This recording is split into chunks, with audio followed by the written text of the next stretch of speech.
Riae, demain, sera aussi un outil au service des enseignants pour permettre d'aller chercher les ressources de tel éditeur. Bonjour Florence Rovine. Bonjour. Vous êtes la directrice générale des enseignements scolaires au ministère de l'Éducation nationale et donc un peu derrière la ministre, en première ligne pour cette rentrée scolaire. Parlons du plan numérique. Comment ce plan s'intègre-t-il dans la réforme du collège? Pour moi, il en est un morceau absolument essentiel et cohérent. L'idée n'est pas de faire du numérique pour le numérique, ce qui, à mon avis, serait dépourvu de sens. C'est bien de montrer que le numérique peut apporter son aide précieuse à un certain nombre de leviers de réussite que nous avons voulu mettre au cœur de la réforme du collège. Je pense en particulier au fait d'arriver à donner peut-être davantage de sens aux apprentissages, de tisser du lien entre les disciplines, de rendre les élèves plus autonomes, plus actifs, et puis la personnalisation des parcours. Parce que, je le redis, le sens profond de la réforme du collège, c'est comment véritablement prendre à bras le corps la question de la réussite de tous les élèves et le fait de ne laisser aucun de nos élèves au bord du chemin, lutter contre l'exclusion, lutter contre l'échec scolaire, contre le décrochage scolaire. Ce sont évidemment des ambitions extrêmement fortes, mais je suis convaincue que le numérique à l'école peut en être également un levier très important. Alors, on a parlé du levier de l'évaluation au collège. Le numérique peut-il, selon vous, jouer un rôle important dans l'évolution des pratiques pédagogiques et en particulier de l'évaluation? Écoutez, ce qui m'a été donné à voir avec la nouvelle banque de ressources numériques, qui est maintenant, vous le savez, à disposition des enseignants, je me permets quand même de le dire, sur tous les niveaux et dans pratiquement toutes les disciplines, en tout cas tout sera complet au mois de décembre 2016, me laisse vraiment penser que oui, le numérique peut être une aide précieuse pour l'évolution des pratiques pédagogiques, pour la question de la personnalisation des enseignements et la question de l'évaluation. J'avais déjà eu l'occasion de le voir en assistant à un certain nombre de séances de cours dans d'autres pays du monde, dans des pays anglo-saxons en particulier.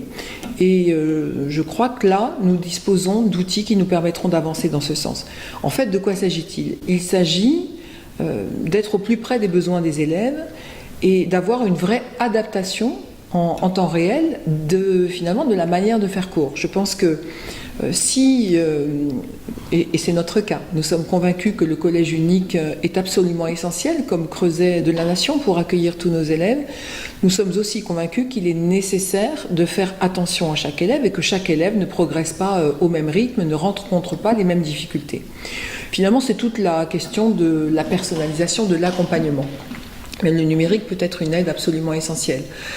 Parce que, d'abord, il va permettre, je crois, d'aller au plus près des difficultés des élèves, de diagnostiquer ces difficultés et ces blocages, de revenir en arrière. Voilà, c'est finalement cette conception de cycle, d'adaptation permanente. Elle se fait relativement simplement avec le numérique, où on peut revenir en arrière sur une difficulté et où l'évaluation formative prend tout son sens.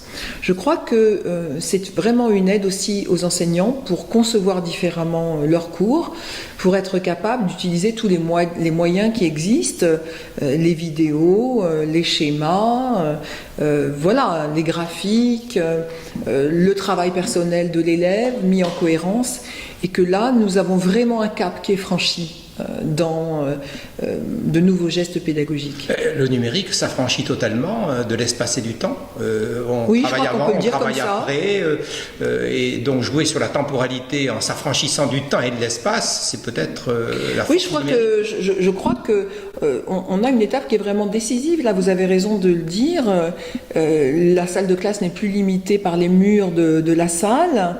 Et il y a un vrai travail, d'ailleurs, sur lequel moi j'invite, je pense, l'ensemble de l'institution à réfléchir. C'est-à-dire, qu'est-ce que le travail personnel de l'élève, qu'on a souvent tendance à réduire aux devoirs à la maison? Je pense que non. Notre principal but, c'est bien de mettre les élèves en activité, en travail, et que ceci doit se faire évidemment pendant le cours, Comment rendre un cours suffisamment actif pour que les élèves travaillent effectivement en dehors de ce cours-là, et puis dans bien d'autres situations. Donc ça, c'est un point important. Je pense que si on peut mettre à disposition un certain nombre d'outils pour que l'élève puisse préparer les leçons, et puisse ensuite en tirer le meilleur profit, faire en sorte qu'il reste actif et qu'il puisse produire véritablement, et ça c'est un point aussi très important.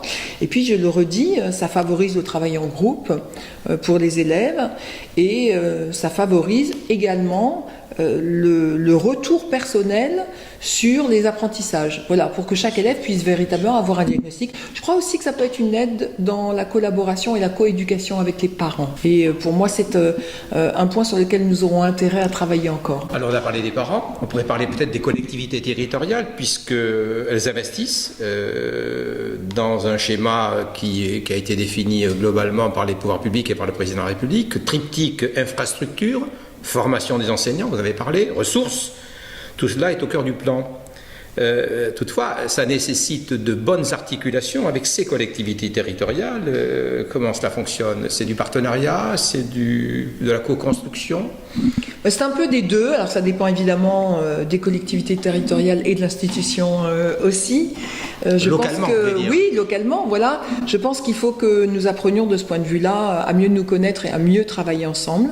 C'est pas si facile que ça de partager les compétences en matière éducative, parce que nous avons construit un certain nombre de murs.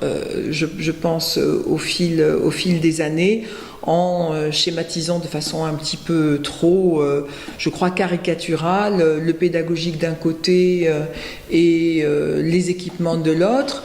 À juste titre, les collectivités territoriales se demandent à quoi servira leur investissement et leurs équipements. Elles veulent être finalement convaincues que nous, ministère de l'Éducation nationale, et institutions locales, nous faisons bien en sorte que ces équipements soient utiles, soient utilisés à bon escient, que les enseignants soient formés pour pouvoir les utiliser, qu'il y ait des ressources qui soient prêtes de ce point de vue.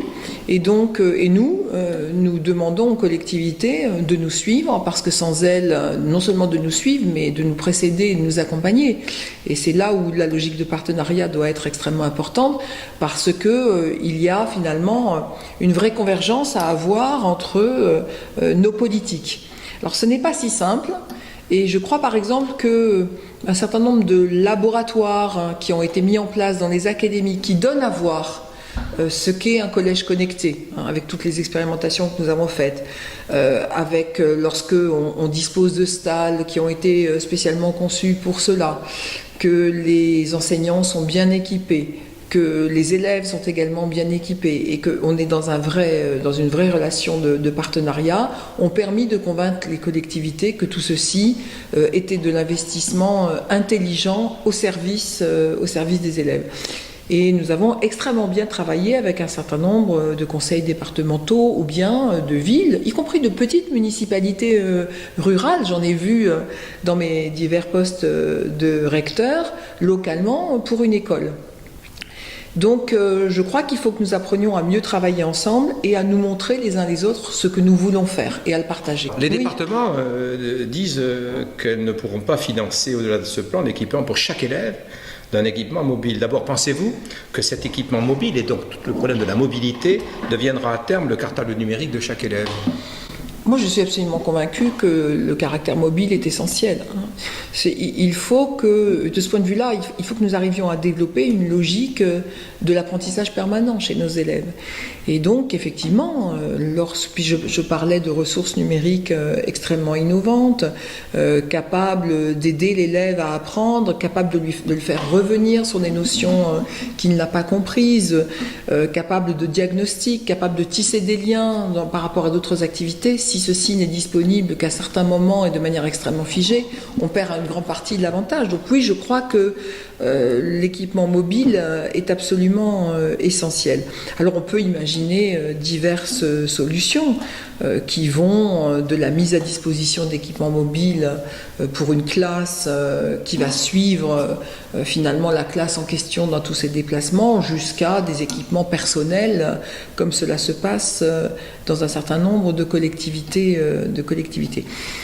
Voilà, il faut y réfléchir. Je pense qu'on construira aussi et on convaincra en démontrant concrètement l'intérêt pour les élèves et que les collectivités qui s'y sont lancées ont vu finalement un usage intelligent et performant de ces matériels. Mais je suis bien consciente que cela pose un certain nombre de difficultés, y compris budgétaires. L'ADF, l'Association des départements de France, imagine d'autres solutions et elles sont aussi imaginées dans l'institution comme le Bring Your Own Device, le BIOD. N'est-il pas temps de mettre l'école et donc le code de l'éducation en adéquation avec la réalité de vie de nos élèves en autorisant l'usage du smartphone en classe quand on sait qu'aujourd'hui le téléphone portable est interdit. Alors on peut faire la différence bien sûr entre le smartphone et le téléphone portable. Quel est votre point de vue là-dessus? C'est une question difficile. C'est une question mais je m'étais promis de vous la poser quand même. Je ne veux pas vous poser que des questions faciles. Vous avez raison. C'est une question difficile parce que ça heurte un certain nombre de conceptions et de sensibilités. Donc il faut qu'on y avance assez prudemment. Beaucoup d'autres pays sont allés dans cette direction. Moi, je crois que c'est une piste qu'il faut creuser. Je crois que c'est une piste qu'il faut creuser, d'abord pour des questions budgétaires, vous l'avez dit, et puis parce que le téléphone portable, plus exactement, vous l'avez dit, le smartphone, est rentré dans les mœurs et dans la vie de la plupart de nos élèves. Et que moi, j'aimerais bien qu'ils se rendent compte qu'ils ont un équipement extrêmement puissant. Tout le monde sait qu'à l'heure actuelle, un téléphone portable a plus, ou un smartphone a plus de capacité en termes de mémoire que l'ordinateur qui a permis d'envoyer la sonde Voyager dans l'espace. Voilà, et que le moindre ordinateur dont je disposais quand j'étais étudiante, et si ça pouvait de temps en temps, cette puissance-là, être mise au service de l'intelligence et de la connaissance et des apprentissages, je pense qu'on ouvrirait des portes intéressantes pour montrer à nos élèves qu'on peut se servir de façon plus subtile, peut-être, de cet outil que ce qu'ils n'en font usuellement. Donc voilà, je pense que c'est quelque chose qui n'est pas simple, qui heurte un certain nombre de conceptions, qui peut inquiéter aussi un certain nombre de familles, et que de ce point de vue-là, il s'agit de mettre des limites claires. Pour moi, ça fait aussi partie de l'éducation de nos élèves. Ça fait partie de l'éducation, et je pense qu'il serait intéressant d'ouvrir ce débat, cette piste avec les familles, les équipes éducatives, les collectivités, évidemment. Alors un mot peut-être du lycée. Le président de la République a indiqué récemment que la réforme du lycée se profile. Et il y a quand même des nouveautés cette année sur le champ du numérique dans les lycées. En quelques mots. Il y a beaucoup de nouveautés à l'heure actuelle dans les lycées. Beaucoup de nouveautés, en particulier dans les lycées professionnels, qui de tout temps ont été toujours assez innovants dans le domaine pédagogique, comme dans beaucoup d'autres domaines. Puisque vous parlez de numérique, vous savez bien qu'à l'heure actuelle, la question de la réalité virtuelle, la réalité augmentée, est quelque chose qui est vraiment beaucoup travaillé dans les lycées professionnels. Entre les jeunes avec Pokémon Go, mais enfin ceci étant, dans les lycées professionnels, c'est autre chose. C'est un peu autre chose quand même, ça sert à mieux comprendre et à mieux finalement palper, je le dis comme ça, la réalité du monde économique et du monde industriel, y compris sur des équipements que, à l'évidence, on ne peut pas faire venir dans les établissements scolaires. Voilà, je crois qu'il y a beaucoup de choses qui se passent du point de vue du numérique et nous y travaillons énormément. Et puis, globalement, il y a des avancées tout à fait intéressantes dans les lycées depuis quelques années qu'il conviendra certainement de mettre un peu en cohérence avec la réflexion globale, c'est-à-dire que il va falloir quand même se poser la question de la cohérence du parcours des élèves depuis l'école jusqu'à l'université, en passant évidemment par le lycée. Il s'agit d'une cohérence à la fois en amont avec le collège tel qu'il est défini à l'heure actuelle et d'une cohérence en aval sur lequel nous nous sommes insuffisamment penchés, à mon goût, c'est-à-dire dans finalement l'engagement dans l'enseignement supérieur.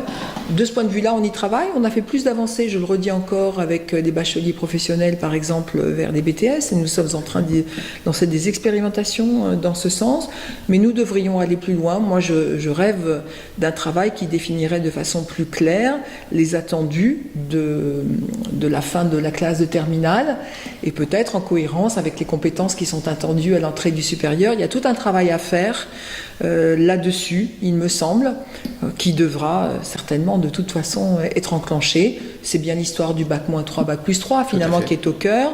Nous n'avons pas rien fait, mais je crois qu'il s'agira moins d'un grand soir du lycée que d'une réflexion globale sur la place du lycée à l'heure actuelle entre la fin de la scolarité obligatoire et l'entrée de la très grande majorité désormais de nos élèves dans l'enseignement supérieur, sans oublier évidemment l'insertion professionnelle qui est aussi un but très important.